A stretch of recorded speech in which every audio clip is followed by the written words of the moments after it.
Hi. So look at this amazing computer I built on PC Part Picker. Now look at this. It's so fucking pog. It's like PogChamp as fuck, right?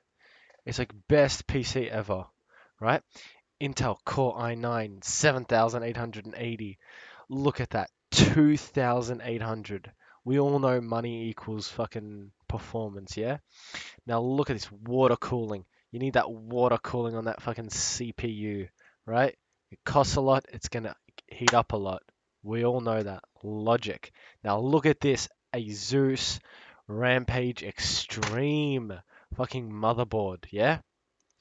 That needs to hold the 16 gigs of 8 RAM, DDR4, right?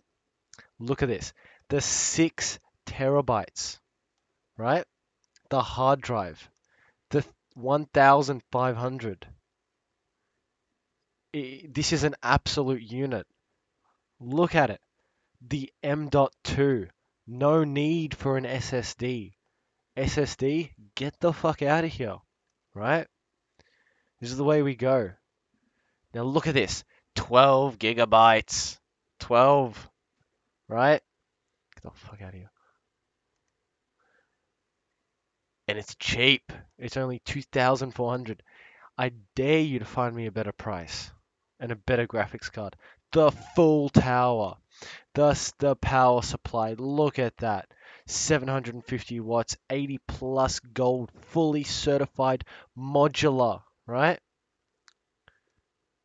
This is the perfect setup for for having a content machine, right? Just need to take a small loan of $10,000